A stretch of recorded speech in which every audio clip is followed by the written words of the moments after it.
नमस्कार, मी डॉक्टर आशुतोष जावडेकर. आजच्या बुकब्रोच्या भागात मी तुमच्या सगळ्यांचं मनापासून स्वागत करतोय. आज माझ्याबरोबर एक खास लेखिका पाहुण्या आपल्याकडे आल्यात आणि त्यांचं नाव आहे डॉक्टर उर्मिला चाकूरकर. उर्मिला मॅडम या स्वतः स्त्रीरोग तज्ज्ञ आहेत. पैठणमध्ये त्यांची जवळजवळ गेले 4 दशकं वैद्यकीय प्रॅक्टिस आहे. मोठा त्यांचा पेशंटचा सगळा पसारा आहे आणि त्या अनुभवांवर आधारित असलेल्या पुस्तकावर आपण आज पुढे एपिसोडमध्ये बोलणारच आहोत. पण तत्पूर्वी त्यांचा थोडक्यात परिचय मी करून देतो. खरं तर महाराष्ट्रातील अनेक रसिकांना त्यांचं नाव माहिती आहे. त्या उत्तम मुळात आधी कवयित्री आहेत.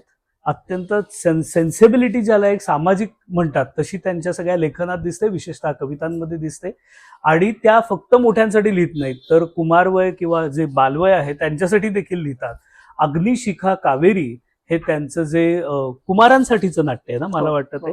आणि ते सगळं हैदराबाद जो सगळा मुक्तीसंग्राम होता त्याच्यावरती खरं तर आधारलेलं आहे आणि त्याचे अनेक ठिकाणी प्रयोग झालेत आणि उर्दूमध्येही त्याचं मला वाटतं भाषांतर झालंय.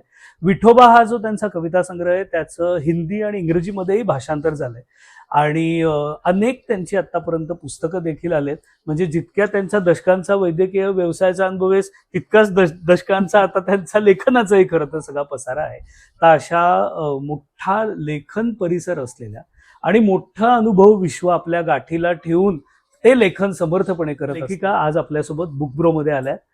तुमचं उर्मिला मॅडम मनापासून आधी स्वागत करतो आणि आपण आता पुढे जाऊया प्रश्नांना. नमस्कार मंडळी, आज इथे बुकब्रोच्या चोखंदळ रसिकांसमोर संवाद साधायला मला अतिशय मनापासून आनंद होत आहे आणि त्यासाठी डॉक्टर आशुतोष जावडेकरांचे खूप खूप आभार. कारण हे जितकं भन्नाट चाललंय बुकब्रो, तर I was watching the journey since the beginning आणि त्यामुळं त्याच्यामध्ये असं मनापासून झोकून देऊन जे काय चाललंय म्हणजे सर्वांगानी, म्हणजे साहित्य असो, संगीत असो, संस्कृती असो, आयुष्य अगदी भरभरून जगल्यासारखं वाटतं ते एपिसोड्स बघितल्यावर. त्यामुळे आज मला खरोखर आनंद होतो आहे. पहिलाच प्रश्न जो विचारावा असं वाटतो तुमच्या अत्यंत एका चांगल्या पुस्तकाबाबत, हिप्पोक्रेटिसची शपथ या पुस्तकाबाबत, म्हणजे की हे नक्की पुस्तक काय, हे एक तर थोडक्यात तुम्ही आमच्या बुकब्रोच्या प्रेक्षकांना सांगावं. कारण अनेकांनी ते वाचलंही असेल पण अनेकांना माहितीही नसेल ते कदाचित. तर त्याची एक थोडक्यात जर पार्श्वभूमी सांगितलीत की या पुस्तकात काय, तर फार चांगलं होईल. आणि त्याला जोडूनच एक मला प्रश्न विचारायचा आहे, तो म्हणजे त्याच्यात अनेक केसेसचे उल्लेख आहेत आणि बीजी हे त्यातलं जे मुख्य पात्र आहे. तर ती कादंबरी आहे पण त्याचवेळी प्रस्तावनेपासनं मनोगतापासनं सगळीकडे तो आत्मचरित्रपर कादंबरी आहे का किंवा आत्मकथन आहे का, असाही एक नकळत सूर आहे. तर मला एक स्वतः डॉक्टर असल्यामुळे अशी शंका आली की मेडिको लिगल प्रॉब्लेम होऊ नये यासाठी तुम्ही हा कादंबरीचा फॉर्म स्वीकारलात का आणि प्रत्यक्षात ते मात्र सगळं खरंच कथन आहे का, हे मला विचारायचं. शपथ या निमित्ताने थोडस आधी सांगते की ही माझी आत्मचरित्रात्मक कादंबरी आहे असं खरोखर आहे. खरं तर हे 24वं पुस्तक माझं आणि पहिलीच कादंबरी. त्यामुळे ती लिहिताना मला असा पेच, तुम्ही म्हटलं तसं पेच होता की ते आत्मकथन म्हणून लिहावं का कादंबरीचा फॉर्म घ्यावा. तर मी त्या तसं चाचपडत बरेच जणांना विचारलं सुद्धा, पण शेवटी मी ठरवलं की माझी प्रॅक्टिस अजून चालू आहे. त्यामुळे त्यातली जी अनेक पात्र आहेत ती अजूनही माझ्या अवतीभोवती वावरतात, तिथले डॉक्टर्स असोत, पेशंट्स असोत. आणि त्यामुळं थोडंसं मेडिको लिगल त्यातला काही प्रश्न येऊ नये म्हणून मग मी कादंबरी हाच फॉर्म स्वीकारला. आणि ग्रामीण भागातल्या डॉक्टरांचे अनुभव हे अतिशय वेगळे असतात. म्हणजे शहरी भागामध्ये सर्व सुविधा असतात. कारण आम्ही जेव्हा प्रॅक्टिस सुरू केली तेव्हा म्हणजे साधारण आता 39वं वर्ष आहे आमच्या हॉस्पिटलचं.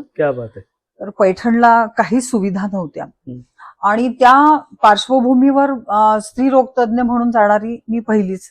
आणि माझे मिस्टर ऑप्थॅल्मॉलॉजिस्ट आहेत, ते तिथले पहिलेच ऑप्थॅल्मॉलॉजिस्ट.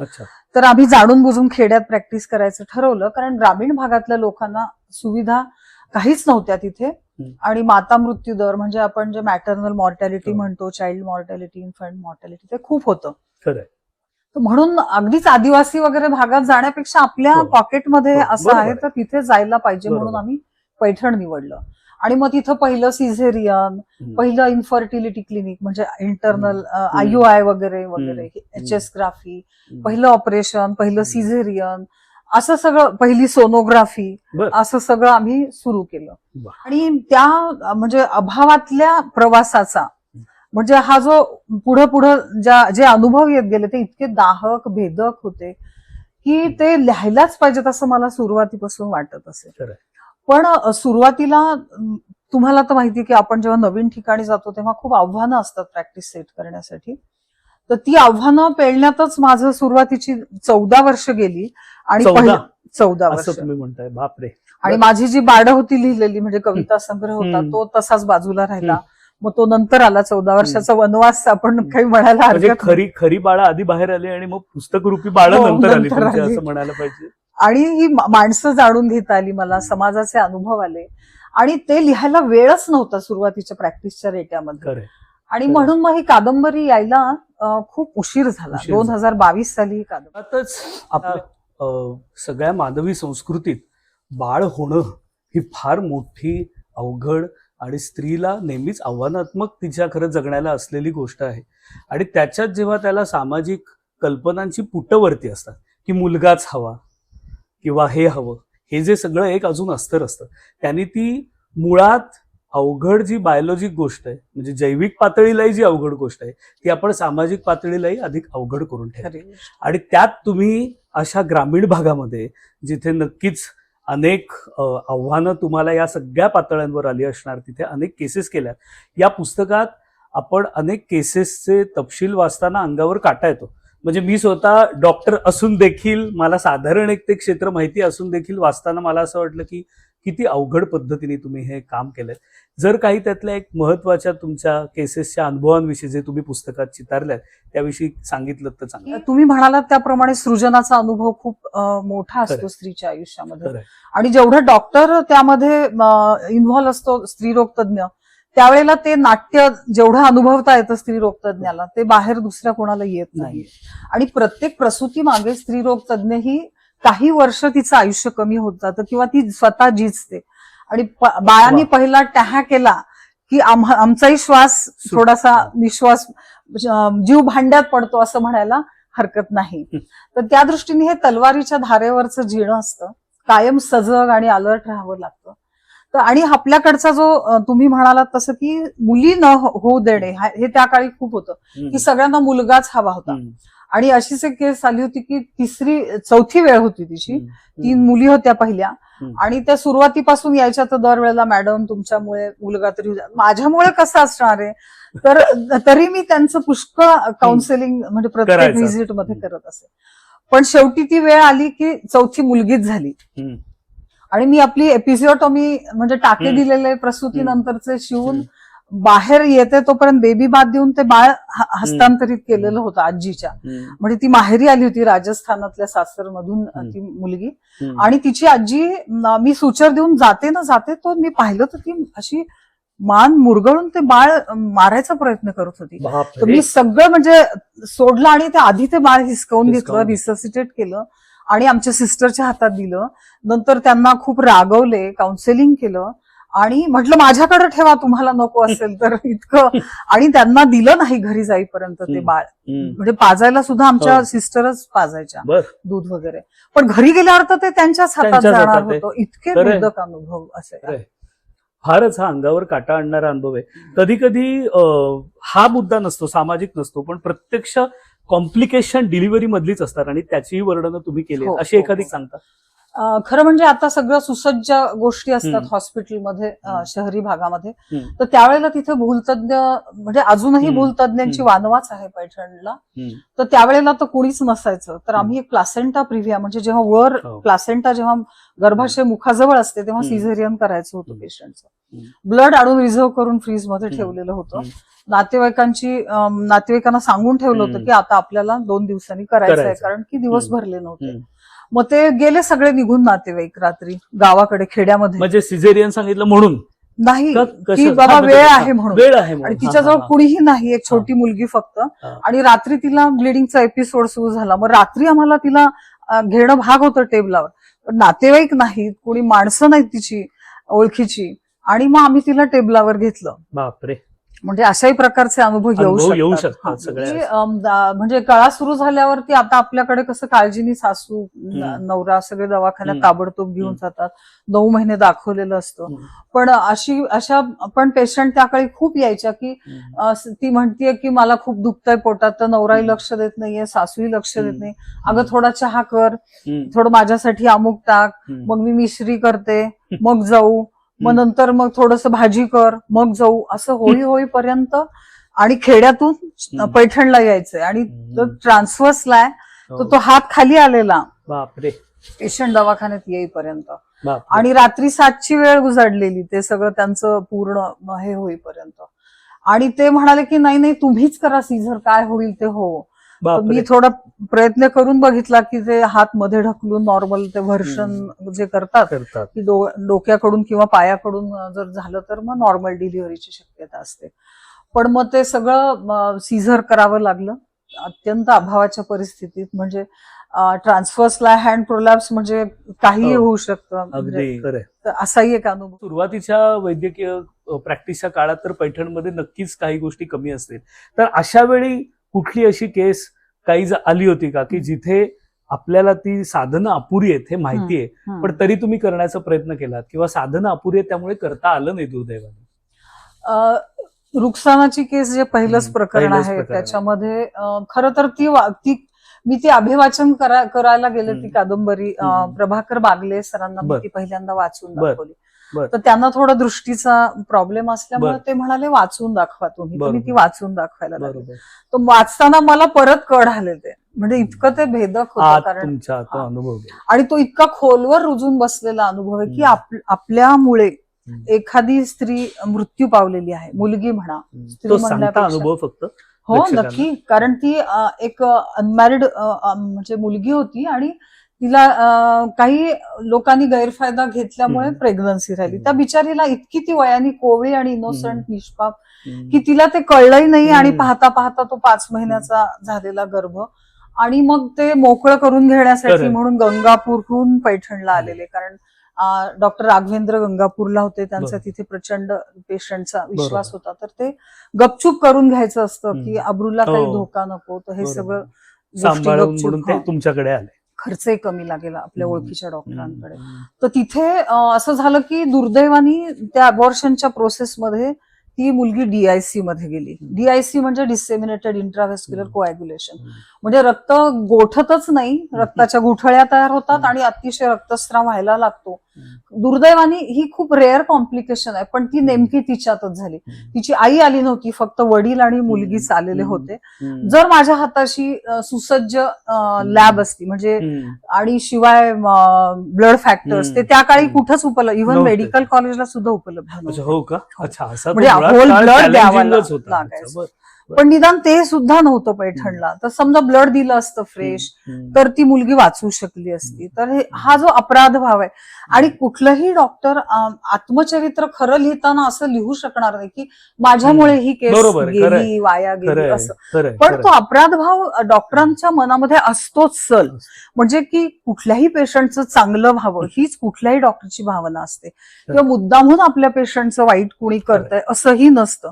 तर एवढा प्रेमभाव, मातृत्व भाव पेशंट प्रती असल्याशिवाय मला वाटतं की कुठलाही डॉक्टर यशस्वी म्हणजे इन द सेन्स आपले पेशंट नीट इलाज करू शकत नाही, ट्रीटमेंट त्यांच्यावर उपाय करू शकत नाही. उत्तरदायित्व हा मला वाटतं त्याला अगदी अचूक शब्द कदाचित असेल की डॉक्टरला जर पेशंट प्रती उत्तरदायित्व वाटत असेल तर ते पेशंटनाही जाणवतं, पेशंटच्या नातेवाईकांना जाणवतं आणि मगच खरं तर त्याचा वैद्यकीय सगळा पसारा वाढत जातं.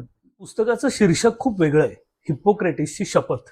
आणि अनेकांना कोण हा हिप्पोक्रेटिस, त्याची काय शपथ हे माहीत नसतं. तर तुम्ही शीर्षकावरही थोडं सांगावं. पण मूलतः त्याचा संबंध खरं तर आहे डॉक्टरनी उत्तम नैतिक आचरण करावं यासाठीची ती खरं कमिटमेंट आहे, शपथ आहे. तर त्याला मला दुसराही तुम्हाला प्रश्न विचारायचा आहे. म्हणजे शीर्षकाची तर उकल आपण करावी, पण ही नैतिकता आज डॉक्टरांमध्ये तरी सगळ्या उरली आहे का? आणि नुसत्या डॉक्टरांमध्ये नाही, पेशंटकडनंही नैतिकतेची खरं एक अपेक्षा आपण मूलभूत करायला हवी. पेशंटमध्येही ती नैतिकता उरली आहे का? एक्झॅक्टली. हिपोक्रेटिस हा मॉडर्न मेडिसिनचा फादर ऑफ मॉडर्न मेडिसिन असं त्याला म्हटलं जातं. आणि इसवी सणापूर्वी 460 या शतकामध्ये तो जन्मला. आणि त्यानंतर त्यांनी नियमावली अशी एक घालून दिली डॉक्टरांसाठी की डॉक्टरांनी अतिशय नीतीपूर्वक आपला व्यवसाय करायला पाहिजे. काही विशिष्ट नीतिमूल्यांचं अनुसरण त्यांनी केलं पाहिजे. म्हणजे सर्वप्रथम पेशंटचं हित, म्हणजे अगदी प्रोफेशनल सिक्रेसी असो किंवा आपल्या इतर डॉक्टरांप्रती भ्रातृभाव असो, ह्या सगळ्या गोष्टींची त्या काळात त्यांनी ही शिकवण डॉक्टरांना घालून दिली. आणि प्रत्येक डॉक्टरांनी ही नीतिमूल्य पाळावीत आणि मगच व्यवसायात पदार्पण करावं अशी एक साधारण अपेक्षा असते. आणि म्हणून मला हे शीर्षक सुचलं. खरं तर नाथा घरची उलटी खूण, कारण पैठणचे सगळे अनुभव आहेत म्हणून मला ते शीर्षक देण्याची इच्छा होती. पण पैठणनी मला खूप काही दिलंय, तर म्हटलं असं नको द्यायला शीर्षक. हिपोक्रेटिस मध्ये नीतिमत्ता पण येते, तर म्हणून हे शीर्षक मी कादंबरीला दिलं. आणि आत्ताच्या नैतिकतेविषयी डॉक्टर्स आणि आता सध्या समाजामध्ये असं एक प्रतिमा डॉक्टरांची आहे की डॉक्टर म्हणजे लुटारू, खिसे कापू वगैरे, म्हणजे सार्वत्रिकपणे असा लोकांमध्ये समज आहे. आणि ह्याला कुठेतरी मला उत्तर द्यायचं होतं कादंबरीमधून की डॉक्टरांना किती त्याग करावा लागतो स्वतःच्या वैयक्तिक आयुष्यामध्ये, किती गोष्टी त्यांना सॅक्रिफाईस कराव्या लागतात, किती त्यांना पेशंट प्रती म्हणजे सहिष्णुता असल्याशिवाय पण ते नाहीच करू शकत व्यवसाय. खरं तर हे कुठंतरी दाखवून द्यायचं होतं, म्हणून मग हे शीर्षक तर दिलंच. पण ही नीतिमत्ता, समाजाची जी नीतिमत्ता सध्याची जी खालावलेली मूल्य आहेत ती कुठेतरी डॉक्टरांमध्ये पण पाझरणं स्वाभाविक आहे. जरी काही डॉक्टर्स अनितिमान असले तरी सगळेच डॉक्टर काही तसे नाही आहेत, हे महत्वाचं आहे.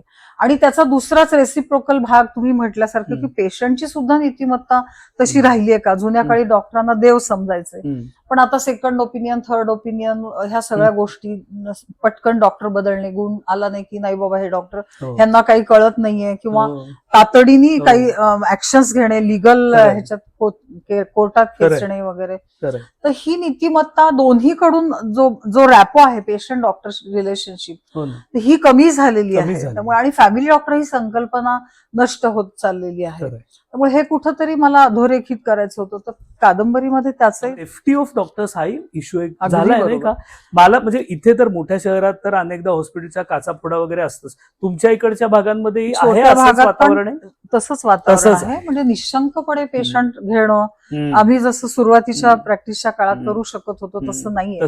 आणि सलग 30 वर्ष मी झोपू शकलेली नाहीये रात्र. त्यामुळे 30 वर्ष लक्षात ठेवा काय म्हणतात. कारण की ग्रामीण भागामध्ये तुम्हालाच कायम आयुष्यभर ज्युनियर रेसिडेंट सारखं पळावं लागतं आणि कायम अलर्ट मोडवर राहावं लागतं. कोणी असिस्टंट मिळत नाही, ट्रेन सिस्टर्स मिळत नाही, आणि त्यात गायनेकोलॉजिस्ट आणि पेडियाट्रिशियन म्हणजे स्त्रीरोग तज्ञ आणि बालरोग तज्ञ हे दोन काय होतं, ती आई आणि बाळ हे इतकं ते जिव्हाळ्याचं साय असते त्या कुटुंबाची की तिथे अपेक्षा ही बाकी पेशंटच्या तुलनेत डॉक्टर. आणि कादंबरीत एका ठिकाणी लिहिलं पण आहे की जेव्हा राऊंड 2 वाजता उठून आम्ही राऊंड घ्यायला जायचो एमडी करत असताना किंवा पोस्ट ग्रॅज्युएशन करत असताना, त्यावेळेला पेशंटचे नातेवाईक व्हरांड्यामध्ये असे झोपलेले असायचे फरशीवरच, पण ते सुद्धा खूप सुखी आणि नशीबवान वाटायचं की ते झोपू शकतात. असं होतं. लेट्स होप की ही परिस्थिती थोडी बदलेल. महत्वाचा प्रश्न उर्मिला मॅडम यांना विचारावा असं वाटतंय की त्या स्वतः एकतर उत्तम लेखिका आहेत आणि त्यांनी एवढी पुस्तकं लिहिली आहेत, आणि त्याचवेळी त्या वैद्यकीय व्यवसाय देखील किती झोकून करतात हे तुम्हाला आधीच्या उत्तरांमधून कळलं असेल. दोन्ही गोष्टी, लेखनकला आणि वैद्यकीय व्यवसाय, या प्रचंड श्रमाची मागणी करणार आहे. म्हणजे बुद्धिमत्तेच्या पातळीवर, शारीरिक अंगमेहनतीच्या पातळीवर, म्हणजे अगदी लेखन करताना मागचं तुमचं ट्रॅपेजियस, स्कॅप्युला सगळे मसल टाईप करत असाल तर दोन्ही बाजूचे खरं तर, किंवा हातात सगळं जातं. आणि वैद्यकीय व्यवसायात देखील झोपेपासून सगळं आपण बोललो तसे ताण असतात. तर हे दोन रोल्स खरं तुम्ही इतके चांगल्या पद्धतीने सक्षमपणे बजावलेत, अजूनही बजावत आहात. त्याचा कधी दुहेरी ताण नाही का आला? दुहेरी ताण म्हणजे सृजनाचा आनंद तुम्ही म्हटलं तसा असतो, दुहेरी सृजनाचा आनंद असतो. पण ह्या सृजनामागे जी वेदना असते ती दुहेरी तुम्ही म्हणताय तसंच आहे. म्हणजे प्रॅक्टिस करत असताना वेळ काढणं हे सगळ्यात मोठं आव्हान आहे, लिहिण्यासाठी वेळ काढणं. आणि त्यामुळे झालं काय की खरं तर माझा मूळ पिंड कवितेचाच आहे, पण तसं जरी असलं तरी गद्यलेखनही मला करायचं होतं, हे अनुभव शब्दांकित करायचेच होते. त्यामुळे वेळ न मिळाल्यामुळे हे गद्यलेखन लांबणीवर पडत गेलं आणि सुरुवातीला फक्त कविता कविता असंच होत गेलं. सिरियली कविता संग्रहच येत गेले. आणि म्हणजे एखादं पुस्तक आलं की त्याचं मार्केटिंग करणं, म्हणजे ते बाळणपण झाल्यानंतर पुढे त्या बाळाचं नामकरण, बारसं असो, त्याला नीट तीट लावणं, आंगडं टोपणं, हे काहीही करणं होत नाही डॉक्टर असल्यामुळे. म्हणजे त्याचं मार्केटिंग आहे, पब्लिसिटी आहे, वेगवेगळ्या ठिकाणी सभा संमेलनांमध्ये म्हणा, पाहुणे म्हणून जाणं म्हणा, हे काहीही करणं मला शक्य नव्हतं. किंवा त्या पुस्तकावर काही चर्चासत्र घडवून आणणे किंवा परीक्षणं लिहून आणणे, कुणाशी भेटणे, साहित्यिकांच्या भेटीगाठी, हे काहीही व्हायचं नाही. त्यामुळे पैठण हे इतकं आडगाव आहे की तिथं म्हणजे या गोष्टी अशक्यच होत्या. त्यामुळे तो एक ताण होताच. आणि एक कवितेत मी लिहिलंय की आणि जन्म नव्या दुःखाचा, म्हणजे मुलगी झाली की ती नीट घरी नांदेल का, तिला नीट घर मिळेल का, हा जसा ताण असतो पालकांना, तसंच नवीन पुस्तक आलं की आणि जन्म नव्या दुःखाचा, असं. म्हणजे त्या पुस्तकाचं त्याच्या भाळी काय लिहिलंय पुढे, ते काय आम्हाला पालकत्व त्याचं नीट करता यायचं नाही. तो एक ताण होता. दुसरा एक ताण डॉक्टर असल्यावर असा असतो लिहिताना की वैद्यकीय टर्मिनॉलॉजीज आपल्या कवितेत म्हणा किंवा गद्यामध्ये येतात, पण कवितेत त्या घेणं म्हणजे खूप अवघड आहे. तर मग तो ताण पण असतो. एक तर त्याला मराठी अचूक प्रतिशब्दही नाही, सगळ्या लोकांमध्ये किती ऍक्सेप्ट होईल, किती होईल. मग त्या आईला कॅन्सर वगैरे झाल्यावर त्या कवितांमध्ये ते आलंय की म्हणजे कॅन्सरच्या पेशी कशा दिसतील तर डोळे वटारल्यासारख्या, अशा प्रकारे ते घेतलेलं आहे. म्हणजे ही खरं तर प्रतिमा एखाद्या हिस्टोपॅथॉलॉजिस्टला अधिक जास्त प्रतीत होईल, कारण त्यांनी ते बघितलेलं असतं स्वतः. आणि काचेच्या पट्टीवर दिसतायत का माझ्या आईच्या पेशी सर तुम्हाला, कारण ते कॅन्सर आहे का नाही हे निदान करायला माझ्या सरांकडे गेलेलं. अशा प्रकारच्या कविता आहेत काही काही. क्या बात आहे. मला असं वाटतं की त्यांनी दुहेरी ताणही पत्करला आणि त्याच वेळी त्यांनी दुहेरी निष्ठा देखील ती सांभाळून दिली. या सगळ्याला एक निष्ठा लागते आणि त्यामुळे त्या आता दुहेरी आनंदाच्या इतक्या वर्षानंतर धनी झाल्यात असं खरं म्हणायला. मला महत्वाचा आणि वेगळा प्रश्न तुम्हाला विचारायचा आहे. हे जे पुस्तक आहे हिपोक्रेटिसची शपथ, याच्या मनोगतात तुम्ही म्हटलंय की तुम्ही हे का लिहिलं, तर नवीन जे डॉक्टर आहेत, जे तरुण तरुणी आहेत, त्यांना कुठेतरी एक मार्गदर्शन मिळेल, कदाचित पुढच्या स्टेज मागचा शाणा या स्वरूपाचं काय खाचकळगे असू शकतात किंवा त्यातनं एक प्रेरणा मिळेल, असा एक तुमचा हेतू आहे, असं तुम्ही लिहून ठेवलं होतं. आणि ते पुस्तक खरोखर तसं आहे. फक्त मला सतत असं वाटलं की आत्ताची जी विशेषतः जेनझी डॉक्टरांची पिढी आहे, तर यांचं जग आणि तुमच्या माझ्या पिढीचं जग फारच खूपच वेगळं आहे खरं सांगायचं तर ही जी नवीन तरुण पिढी आहे, कधी कधी असं मला वाटतं की तीही विसरते का की सगळ्या बाहेरच्या एक्सप्रेशन बदलल्या तरी वैद्यकीय व्यवसायाचा गाभा तोच राहतो. तो आपल्या आधीच्या पिढ्यांनाही तोच राहिलाय, आपल्यालाही तोच राहिलाय आणि ताणाचं स्वरूपही फार बदलत नाही. सगळं मॉडर्न मेडिसिन आलं, सगळी आयुधं नवी आली, AI आता वापरात आलं, तरी देखील मूळ जे टेन्शन्स आहेत आणि मूळ जे रिलीफ पॉइंट्स आहेत ते सारखे राहतात. या पार्श्वभूमीवर आजच्या एपिसोडच्या निमित्ताने आपले अनेक डॉक्टर देखील प्रेक्षक इथे असणारे तरुण मुलं मुली, त्यांना तुम्हाला काय सांगायला आवडेल, काय मार्गदर्शन तुम्हाला द्यायला आवडेल या निमित्ताने? तुम्ही म्हणालात तसं आव्हानं सध्याच्या जेएनसी डॉक्टर्स पुढची अतिशय वेगळी आहेत. कारण आमच्या काळची आव्हानं वेगळी होती. म्हणजे अभावच होता सगळा, पैशाचा अभाव, वाहनांचा अभाव, म्हणजे कन्व्हेयन्स नव्हतं, ज्ञानाचा अभाव, ह्या सगळ्या, आणि रिसोर्सेसचा अभाव डॉक्टरांसाठी. ह्या सगळ्या अभावातून आम्ही लोकांनी प्रॅक्टिस केली, आमच्या सगळ्याच पिढीच्या डॉक्टरांनी. आणि ती आव्हानं, आणि त्यावेळेला किंवा बरेच वर्षांपर्यंत अभ्यासक्रमामध्ये, वैद्यकीय अभ्यासक्रमामध्ये असं कुठलाही टॉपिक नव्हता की पेशंट डॉक्टर रिलेशनशिप, त्यांच्याशी संवाद कसा साधावा, पेशंट सायकोलॉजी काय असते, म्हणजे स्वतःचं PRO होणं, पेशंटचं काउन्सिलिंग करणं, ही संकल्पना आधी होती आमच्या काळी. पण आता काउन्सिलर्स उपलब्ध आहेत, आता सगळे रिसोर्सेस उपलब्ध आहेत, आर्थिक सुबत्ता बऱ्यापैकी आहे. जरी म्हणजे पहिल्या एवढा अभाव नाहीये, अभाव असला तरी पहिल्या एवढी आर्थिक विपन्नावस्था नाहीये, पण त्यांची आव्हानं खरोखरच वेगळी आहेत. पण तरीही आता जसं आपण म्हणतो की आपण म्हटलं की हिपोक्रेटिसची जी तत्व आहेत मार्गदर्शक, ती अजूनही तीच आहेत. आणि पेशंट प्रती तुम्हाला सहिष्णुता, सहानुभूती हे असल्याशिवाय तुम्ही पेशंट ट्रीट करूच शकत नाही. हे तर वर्षानुवर्ष राहणारच आहे. पण नव्या पिढीला खास जी आव्हानं पेलावी लागणार आहेत ते आहे एआयचं आव्हान आहे. आणि आता जे पेशंट येतात ते सगळे गुगलवर माहिती गोळा करूनच येतात. सेल्फ डायग्नोसिस, सेल्फ ट्रीटमेंट हे सगळं ते करूनच आलेले असतात. त्यामुळं ते म्हणजे पहिल्यासारखं आंधळेपणाने तर येऊच नाही. तुम्ही म्हटलं तसं डॉक्टरकडे कोणीही तुम्ही म्हणजे माहिती घेऊनच जायला पाहिजे. पण आधीसारखं डॉक्टर देव आहे असं नाही राहिलेलं. पण सुद्धा डॉक्टर हा डॉक्टर आहे असं तुम्ही त्याला जर म्हणजे समजलं तरी पुष्कळ आहे असं मला वाटतं. आणि नव्या पिढीतल्या लोकांना ते आव्हान खूप मोठं फेस करावं लागणार आहे की जे अविश्वासानं समोर येणार आहे. सेकंड ओपिनियन, थर्ड मला नेहमी असं वाटतं पेशंट्स जेव्हा ChatGPT किंवा गुगलकडे जातात तेव्हा त्यांना त्या माहितीचे खरे देखील पण तेवढे कप्पे मिळतात. पण एक समग्र भान असण्यासाठी तुम्हाला स्वतःला करायला तुम्ही 10-15 वर्ष अभ्यास करता आणि मग व्यवसायात उतरता. खरंय कुठेतरी तेवढा म्हणजे आता असं आपण म्हणतो की MF हुसेननी एक रेघ काढली आणि त्याला लाखो रुपये मिळाले. पण त्या रेघे मागे त्याचा किती रियाज आहे. एक तान किशोरी अमोणकरांची त्याच्या मागे किती आयुष्यभराचा रियाज आहे हे आपण जाणून घेतो. शेवटच्या आता टप्प्याकडे जाताना शेवटचे 2 प्रश्न आहेत. त्यातला एक आत्ताच विचारतो की मध्ये मी आता सुलभा ब्रह्मनाळकर आहेत, त्या उत्तम ललित लेखिका आहेत. त्यांचं पुस्तक वाचलेलं आपण बुकब्रो त्याच्यावरही कधीतरी करूया.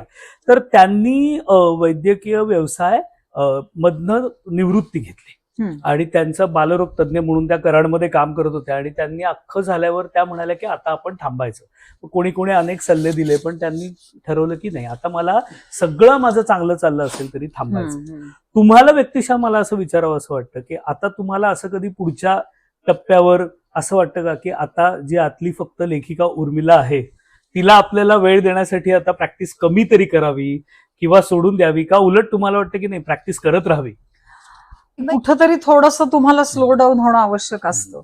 कारण की तुम्ही अहोरात्र 24/7 जर काम करत राहिलात तर मग तुम्हाला स्वतःकडे बघायलाच मिळणार नाही. तर तसं मी स्लो डाऊन आता झालेली आहे. त्यामुळं थोडासा न्याय मी माझ्या स्वतःला आणि लेखनाला देऊ शकते आहे. तर त्यामुळे कुठंतरी थोडंसं तुम्हाला स्लो डाऊन, तुम्ही तो बॅलन्स आणलाय ऑलरेडी असं तुम्हाला वाटतं. एक आपल्याला शेवटच्या प्रश्नाकडे जाताना तुम्हाला हे पुस्तक दाखवतो. हे पुस्तक आहे हिपोक्रेटिसची शपथ. हे अनघा प्रकाशनाने प्रकाशित केलंय. एक जाता आता इथे तुम्ही बघाल त्याचं मुखपृष्ठ अतिशय छान आणि मलपृष्ठावरती प्राचार्य डॉक्टर सतीश बडवे यांचं प्रस्तावनेतलाच मला वाटतं तो भाग आहे. त्यांनी प्रस्तावना लिहिली आहे आणि ते माजी मराठी विभाग प्रमुख होते डॉक्टर बाबासाहेब आंबेडकर मराठवाडा विद्यापीठाचे आणि मोठे साहित्यिक होते. आणि त्यांची प्रस्तावनाही मला आवडली कारण त्यांनी ती नेमक्या शब्दामध्ये वाचकाला एक आधी दिशा प्रस्तावना चांगली देते. तर I think the reader gets ready for what is to come. आणि तो भाग महत्वाचा आहे कारण या पुस्तकातला पहिलाच तो रुखसानाचा प्रसंगच इतका हलवून टाकणार आहे आणि पुढेही तो अनवरचा वगैरे. तर त्या कुठेतरी बॅकग्राऊंडवर मला वाटतं त्यांनी अनेक वैशिष्ट्य टिपली आहेत. पुस्तकाचं प्रोडक्शन म्हणून चांगलं आहे अशाविषयी तर आपण बोललोच आहे. कथनात्मक शैली कशी आहे, त्यात संवाद खूप छान आले. म्हणजे मला असं नाही, तुम्ही नाटक लिहिलंय कधी? एक बालनाट्य लिहिलेलं, पण तुम्ही कधीतरी नाटक पूर्ण लिहू शकता कारण तुमचं डायलॉग ही तुमची फार मोठी पॉवर आणि ऍसेट आहे. कादंबरीला ती लागते आणि ती मला फार चांगली, त्यात कथनशैलीमध्ये संवादात्मक कथनशैली हे त्याचं एक मला वैशिष्ट्य वाटलं. दुसरं असं मला वाटतं की रिडेबिलिटी हा अत्यंत महत्वाचा घटक असतो कुठल्याही पुस्तकाचा. म्हणजे खाली वाचकाला ठेवायला नको वाटायला पाहिजे. तर हे पुस्तक नक्की त्या सदरात मोडणार आहे. जरूर हे पुस्तक वाचा. आता मी शेवटचा प्रश्न फक्त त्यांना विचारतोय, पण हे पुस्तक वाचून आणि हा एपिसोड बघून आम्हाला तुमच्या प्रतिक्रिया जरूर कळवा. की वैद्यकीय साहित्याची मैफल रंगलेली आहे खरं तर आणि तुम्हालाही आवडणार, पण आपल्याला वेळेची मर्यादा आहे. शेवटच्या प्रश्नाकडे जातो. एकतर मुळात उर्मिला चाकूरकर यांचं साहित्य हे काही फक्त वैद्यकीय साहित्य या सदरातलं नाहीच आहे. त्या प्रतिशयत लेखिका आणि कवयित्री म्हणून ख्यातनाम आहेत. बालसाहित्य देखील तुम्ही लिहिलंय. तुमच्या आगामी लेखन प्रकल्पांविषयी तुमच्या वाचकांना जे आज बघत असतील त्यांना नक्की जाणून घ्यायचं कुतूहल असणार आहे, तर त्याविषयी तुम्ही सांगावं.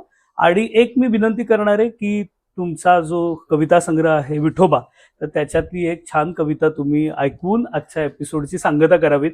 त्यामुळे आधीच मी तुमचे मनापासून आभार मानतो. पैठणवरनं आज मॅडम आल्यात, त्यांचे घरचे सदस्य इथे कॅमेऱ्याच्या मागे आहेत आणि त्या आवर्जून आमच्या आधीच वेळ आम्ही ठरवून घेतली होती कारण सगळे वेगळं असतो, पण आज हा छान योग जुळून आला. तुम्ही जरूर आलात मला खात्री आहे की तुम्हालाही हा एपिसोड आवडला असणार आहे. मनापासून तुमचे आभार. आणि तुम्ही या शेवटच्या प्रश्नाचं उत्तर देऊन एक छान कविता आम्हाला वाचून दाखवून हा एपिसोड आपण थांबूया. नाटपूर्णतेविषयी इतका सुंदर कॉमेंट केल्याबद्दल खरोखर आभार. कारण आतापर्यंत ही कॉमेंट मला आली नाही. कारण एवढं एखाद्या वेळा आपल्याकडे वाचक प्रतिक्रिया कळवण्याची तसदीही घेत नाहीत असं असेल.